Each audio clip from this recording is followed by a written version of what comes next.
Hello everyone, मैं doctor Swati Sharma English सूत्रा में आप सभी का स्वागत करती हूँ। कैसे हैं आप सभी? और आज मैं आप लोगों के लिए जो लेकर आई हूँ वो है फॉर्म्स ऑफ लिटरेचर और इसके कोई डिफरेंट क्वेश्चंस मैं लेकर आई हूँ। लेकिन उससे पहले मैं आप लोगों से एक बात कहना चाहती हूँ। आज मेरे कई सारे स्टूडेंट्स DSSB PGT का पेपर देने के लिए गए थे, जो मेरे यहाँ पर पढ़ रहे हैं, जो मेरे रेगुलर स्टूडेंट्स हैं, एज वेल एज जो सिर्फ यूट्यूब पे पढ़ते हैं वो भी देने के लिए गए थे। तो जो मेरे रेगुलर स्टूडेंट्स हैं उन्होंने भी बताया कि कुछ 20-30 क्वेश्चंस अगर छोड़ दें तो अधिकतर क्वेश्चंस आपके करवाए हुए थे। और जो लोग यूट्यूब पे पढ़ रहे हैं, जिन्होंने 9 घंटे की हिस्ट्री का वो देखा है, उन्होंने लिखा है बाकायदा कि हमें बहुत सारे क्वेश्चंस उसमें से मिले और पेपर बहुत अच्छा हुआ। तो थैंक यू वेरी मच आप लोगों को मेरे प्रयास को एक्नॉलेज करने के लिए। Thank you very much. और आप लोगों का प्यार है जो ये चैनल इतनी जल्दी जो है इतनी तेज़ी से फेमस हो रहा है और आप लोग इसे पसंद कर रहे हैं। भगवान करे आप सभी के सपने जो पूरे हों, जो भी आप जिस विश के साथ इस चैनल के पर आए हैं, पढ़ाई की विश से संबंधित, वो विश आपकी पूरी हो। बस इतनी ही मेरी एक भगवान से एक जो है विश है मेरी भी आप लोगों की, कि जो इस चैनल के माध्यम से जो थोड़ा बहुत भी अगर बेनिफिट किसी को हो रहा है तो वो होता रहे। इसीलिए आप लोगों के लिए कंटिन्यूअसली आपकी श्रृंखला ना टूटे, लगातार मैं जो है वीडियोस आप लोगों के लिए बना रही हूँ। और आज का भी जो वीडियो है वो एक मोटिवेशनल कोट के साथ शुरू करते हैं। That is 2 things you are in total control of in your life are your attitude and your effort। कि 2 चीज़ें हैं ज़िंदगी में जो हमारे पूरी तरीके से हमारे कंट्रोल में हैं, और वो है हमारा नज़रिया और हमारा प्रयास। अगर हमारा नज़रिया सही तो हमारे प्रयास भी सही, और प्रयास सही तो मंजिल बिल्कुल करीब। तो इसी कोट के साथ स्टार्ट करते हैं अपना Day 6। The poet who described poetry as inspired mathematics is। कौन है वो पोएट जिसने पोइट्री को इंस्पायर्ड मैथमेटिक्स कहा? उन्होंने कहा कि पोइट्री एक गणना है इमोशंस की। ये किसने कहा है? ये कहा गया है एजरा पाउंड के द्वारा। ये एजरा पाउंड ने ये वाला शब्द जो है ये एजरा पाउंड के द्वारा कहा गया है। ये एजरा पाउंड वही हैं जो T.S. इलियट के मेंटोर थे, जिन्होंने T.S. इलियट की वेस्टलैंड को कट छाट के छोटा करा, और T.S. इलियट ने उन्हें काफ़ी उनको अपना आइडियल जो है मानते थे। तो इन्होंने ही कहा है कि poetry is an inspired mathematics. Now the next question is the soul of tragedy according to Aristotle is। Aristotle के according tragedy जो है वो लिटरेचर का सबसे लोफ्टी एटीट्यूड है, सबसे लोफ्टी एस्पेक्ट है। और उनका ये मानना है कि ट्रेजेडी की जो सोल है वो कौन सी क्या होता है? प्लॉट। अगर कहानी अच्छी है तो कैरेक्टर्स भी अच्छे हैं। तो उनका ये मानना था कि ट्रेजेडी की जो आत्मा है that is plot. A stanza of 8 iambic pentameters on the pattern of AB AB AB CC is known as। सबसे पहले अगर हम बात करें तो 8 लाइन का stanza, 8 line stanza, iambic pentameter, unstressed stressed, 10 syllables। 8 line का स्टेंजा जो कि अनस्ट्रेस स्ट्रेस के उससे लिया जाता है, रिदमिक मेजरमेंट में चलता है, 10 सिलेबल पेंटामीटर, उसका नाम क्या होता है? Ottawa Rima. Rima means Italian, ये इसका ओरिजिन है, दैट इज इटालियन। तो 8 लाइन का स्टेंजा जो आयम्बिक पेंटामीटर होता है उसे क्या कहा जाता है? That is known as ottava rima. Peripeteia means, peripeteia का क्या मतलब होता है? ये सारे जो टर्म्स हैं ये एरिस्टोटल के दिए हुए हैं, और उन्होंने बताया कि पेरिपेशिया का क्या मीनिंग होता है। पेरिपेशिया का मतलब होता है रिवर्सल ऑफ फॉर्च्यून। जब हीरो का भाग्य दुर्भाग्य में परिवर्तित हो जाता है, कुछ ऐसे घटनाक्रम घटते हैं कि जो सब कुछ अच्छा चल रहा था उसके अपने ट्रैजिक फ्लॉ की वजह से, उसके अपने जो उसके अंदर एक ट्रैजिक फ्लॉ था। कोई भी हीरो जो दिखाया जाता है वो सब उसके अंदर ही इज़ ऑल गुड, केवल एक उसके अंदर एक एरर इन जजमेंट होती है जिसे हमर्शिया कहा जाता है, जिसकी वजह से उसका जो है रिवर्सल ऑफ फॉर्च्यून होता है, यानी कि 360 डिग्री पर उसका फॉर्च्यून जो है वो घूम जाता है, उसे क्या कहते हैं? That is known as peripeteia and that is reversal of fortune. Now the next question is anagnorisis is a term used by Aristotle for describing. Anagnorisis का मतलब होता है एक हीरो को वो सीक्रेट पता चलना जो उसे पहले नहीं पता था, जिसकी वजह से उसका डाउनफॉल होता है. जैसे ओथलो को अपनी वाइफ पर इनफिडेलिटी का शक होता है, इसी शक की वजह से वो उसको मार देता है. But when he got to know that it was Iago who was behind all that conspiracy, तो उसे बहुत ज़्यादा अफसोस होता है और यहीं से उसका रिवर्सल ऑफ फॉर्च्यून होता है.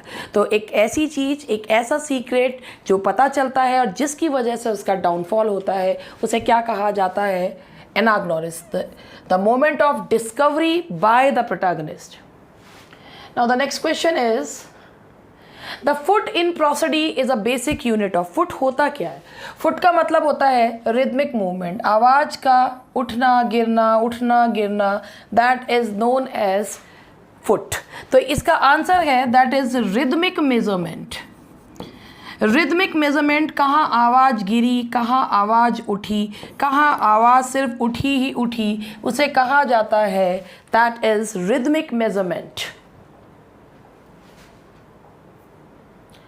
Inversion is the change in the word order for creating a rhetorical effect. This book I like. Another term for inversion is. Inversion का मतलब होता क्या है? देखिए, जब भी कभी हम सेंटेंस लिखते हैं तो सेंटेंस का एक स्ट्रक्चर होता है सब्जेक्ट वर्ब प्लस ऑब्जेक्ट. लेकिन जब वर्ब पहले आ जाता है और सब्जेक्ट बाद में आता है, जैसे अगर मैंने यहाँ पे लिखा hardly had I entered, hardly had I entered. अब आप यहाँ देख रहे हैं कि चूंकि यह एडवर्ब है और एडवर्ब की मॉडिफाई करता है किसको? वर्ब को, और सब्जेक्ट उसके बाद आया है, that is inversion. Inversion use किया जाता है इम्पैक्ट देने के लिए, एम्फेसाइज करने के लिए. तो रिटोरिकल लैंग्वेज में इन्वर्जन का दूसरा नाम क्या है? उसका दूसरा नाम है hyperbaton. That is hyperbaton. The term egotistical sublime was coined by. ये क्वेश्चन आज की शाम की शिफ्ट में DSSB में पूछा गया है और मैंने तो ये जो है क्वेश्चन सुबह ही तैयार कर लिए थे, मगर बनाने का समय मुझे अभी मिला. But I got to know कि ये क्वेश्चन भी पूछा गया है. तो ये ईगोटिस्टिकल सबलाइम जो टर्म है that is given by Keats, और कीट्स ने ये टर्म यूज़ किया है वर्ड्सवर्थ के लिए. तो was coined bye John Keats. तो ये टर्म जो है वो कॉइन किया गया है जॉन कीट्स के द्वारा, और किसके लिए यूज़ करा है? विलियम वर्ड्सवर्थ के लिए. कुछ तो क्वेश्चंस आप लोगों को भी रट ही गए होंगे, इतनी बार करवा दिए. Romanticism was liberalism in literature. Who said this? ये किसने कहा है कि रोमांटिसिज्म जो है रियलिज्म इन लिटरेचर है, कि वाकई में लिटरेचर में रियलिटी को लाने का श्रेय किसे कहते हैं? रोमांटिसिज्म को. तो ये कहा है विक्टर ह्यूगो ने. That is said by Victor Hugo. ये विक्टर ह्यूगो ने कहा है romanticism was liberalism in literature. Now the next question is the error of evaluating a poem by the emotional effects upon the reader is known as. जब हम किसी poem का हमारे ऊपर क्या प्रभाव पड़ रहा है उससे उस पोएम को जज करते हैं तो उसे क्या कहा जाता है? That is known as affective fallacy. यानी कि अगर हम किसी पोएम के बारे में ये कयास लगाते हैं कि हम किसी पोएम को अच्छे या बुरे की श्रेणी में इस केवल इसलिए डाल देते हैं कि वो हम पर क्या जो है वो प्रभाव डाल रही है, तो उसे कहा जाता है affective fallacy. That is coined by Wimsatt. और ये जो अफेक्टिव फैलेसी इसे कहा जाता है that is affective fallacy. Which of the following is defined as a short poem with rhyming lines written on a tombstone in praise of a deceased person? जब किसी की कब्र पर कोई पोएम जो है वो शिलालेख लिखा जाता है तो उसे क्या कहते हैं? इसमें कई लोग ना एपिथैफ और एपिथैट में कंफ्यूज हो जाते हैं. तो मैं आपको बताऊं, जब किसी के शिलालेख पर, अब आप ये मान लो जैसे कि ये जो है ये एक कब्र है, तो अगर इस पे कोई पोएम जो है वो लिखी गई है तो वो जो है दैट विल बी कॉल्ड, कि अगर कोई जैसे किसी की प्रेज में कोई पोएम जो है वो लिखी जा रही है उसकी कब्र पे, जैसे कीट्स के here lies the one whose name is writ in water, या कोई भी उसकी प्रेज में कुछ लिखा जाए तो उसे क्या कहते हैं, हार्ट्स ऑफ हार्ट कॉर्डियम शैले के लिए। तो ये जो चीज़ है ना, इन्हें क्या कहा जाता है, दे आर नोन एज एपिथैप। अब एक इसमें कंफ्यूज हो जाते हैं, ये क्या है और ये क्या है। भाई एपिथेट का मतलब होता है एडजेक्टिव, और एपिथैप का मतलब होता है जो पोयम जो कि किसी की मृत्यु के बाद उसकी कब्र पर लिखी जाती है, शिलालेख। What is poetic licence? Poetic licence का मतलब होता है कि जब हम जो है liberties with language and facts in poetry, जब लैंग्वेज पोइट्री की लैंग्वेज के साथ एक लिबर्टी ली जाती है, नए वर्ड्स कॉइन किए जाते हैं, तो उसे क्या कहा जाता है, that is known as poetic licence. तो इसका आंसर है आपका सी, दैट इज सी। अब दिख रहा हो तो बता दीजिएगा, नहीं तो पेन चेंज कर लेती हूँ मैं अपना।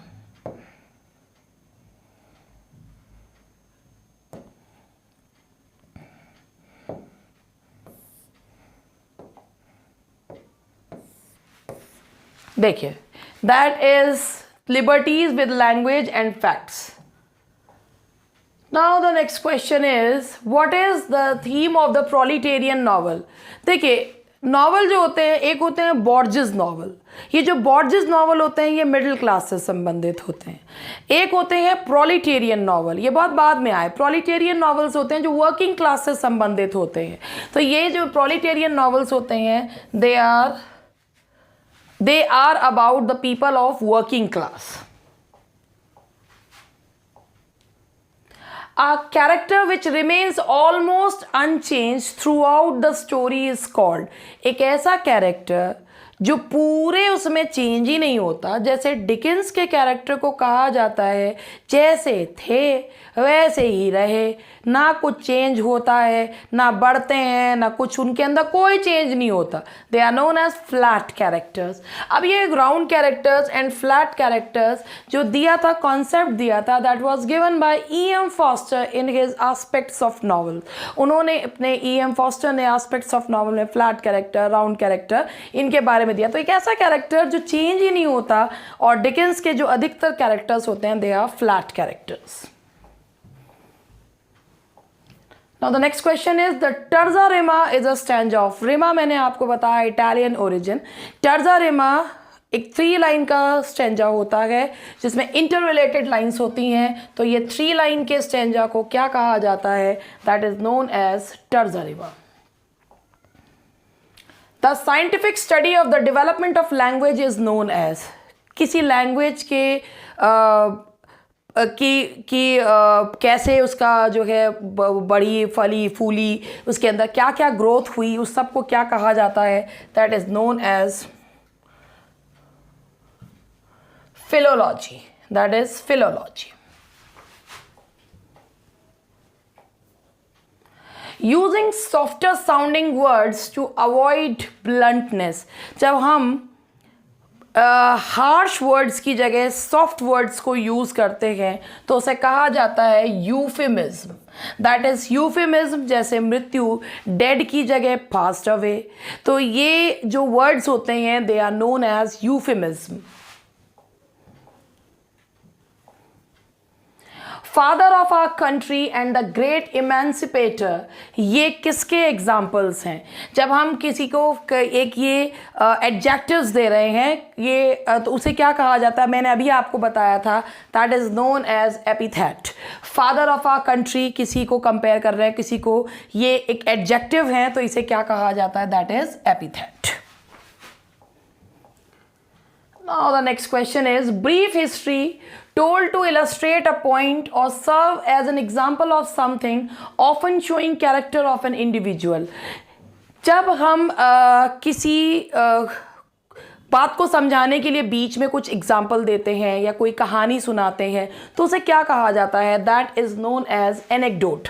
एनेक्डोट का मतलब होता है जब किसी बात को समझाने के लिए बीच में कोई कहानी सुनाई जाए, किसी कैरेक्टर का एग्जाम्पल दिया जाए तो, या ब्रीफ हिस्ट्री सुनाई जाए तो उसे क्या कहा जाता है, that is known as anecdote. Who invented and popularized the phrase poetic justice? अब ये poetic justice जो phrase है वो किसने जो है वो दिया है? ये दिया है टॉमस राइमर ने। पोइटिक जस्टिस जो फ्रेज है ये इसका मतलब होता है कि अच्छे के साथ अच्छा और बुरे के साथ बुरा। तो ये जो फ्रेज है ये किसने दिया है? टॉमस राइमर ने ये फ्रेज दिया है कि भाई जो जैसा करे उसको वैसा रिवॉर्ड मिले, उसे जो है टॉमस राइमर ने दिया है। अब इसका जो है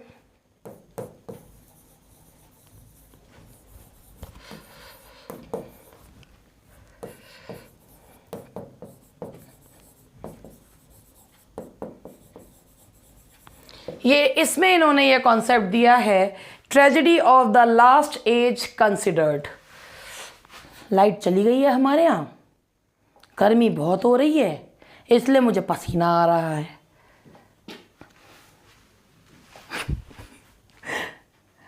तो ये दिया था राइमर ने। अब now who considered romanticism liberalism in literature, ये फिर वही चीज़ आ गई है, दैट इज़ विक्टर ह्यूगो। तो ये इसको मैं अभी ये तो मैं बता ही चुकी हूँ, ये क्वेश्चन रिपीट हो गया है तो इसे रहने देते हैं।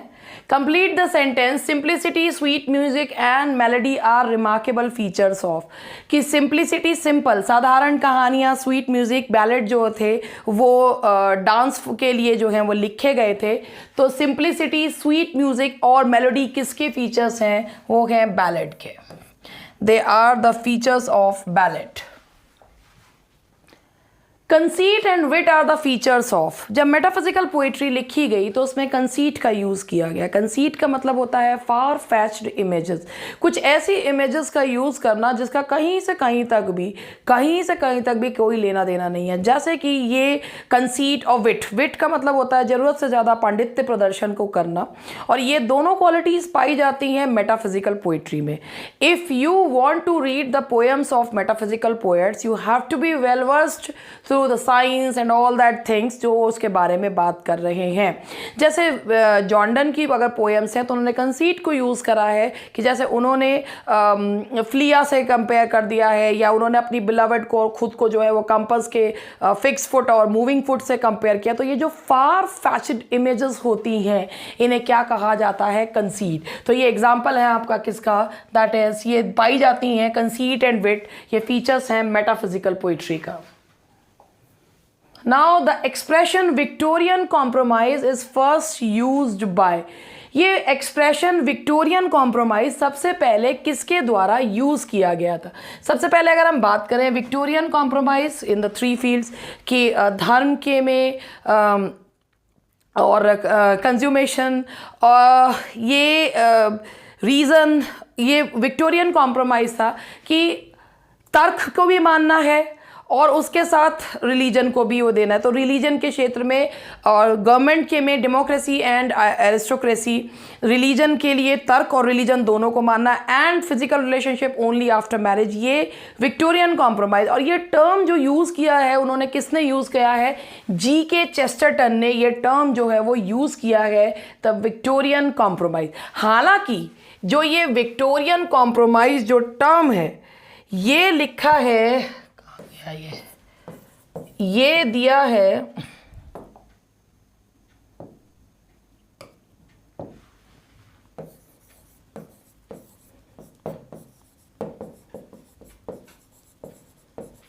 ये टर्म जो कॉइन किया था ये लॉरेंस फ्रीडमैन ने करा था। हालांकि लेकिन जो यूज़ करा है सबसे पहले वो किसने किया है? G.K. चेस्टरटन ने इसे यूज़ किया है, Victorian compromise. What is a caesura in a poetry? Caesura का मतलब होता क्या है पोइट्री में? Caesura का मतलब होता है एक pause, a line containing consonant sprung rhythm, a pause indicated by a comma। एक सेज्यूरा का मतलब होता है पॉज जो कि हम कॉमा के माध्यम से, जैसे कि सोनेट है तो पहली 8 लाइन के बाद एक कॉमा आएगा, फिर ये से सेज्यूरा कहते हैं। और इस सेज्यूरा के बाद राइटर के विचारों में परिवर्तन होता है, तो ये जो नीचे की 6 लाइन्स होती हैं जैसे ही विचार परिवर्तित होता है उसे क्या कहा जाता है? That is known as volta. तो कॉमा से जो है वो दिखाते हैं, pause in line is known as caesura. ओह बड़ी गर्मी हो गई भाई। Now the next question is in metric movement enjambment means, enjambment का मतलब होता है स्ट्राइडिंग ओवर, यानी कि एक लाइन दूसरी लाइन में मिक्स होती जाती है। इसमें पंचुएशन मार्क्स का यूज नहीं किया जाता, एक लाइन कूदती हुई दूसरी लाइन में मिल जाती है, दैट इज नोन एज एंजैम्पमेंट। और उसे कहते हैं जहां पर पंचुएशन मार्क्स का यूज नहीं किया जाता, एक लाइन दूसरी लाइन में मिक्स हो जाती है, that is known as enjambment. The ubi sunt motif means, ubi sunt motif का मतलब क्या है? उबिसेंट ये जो लैटिन टर्म है, इसका मतलब है वेरा फॉर्मूला, कि जो कभी यहाँ पर उपस्थित थे अब वो कहाँ चले गए, उनके लिए जो विलाप किया जाता है, that is known as ubi sunt motif. तो ये है वेरा फॉर्मूला, कहाँ चला गया,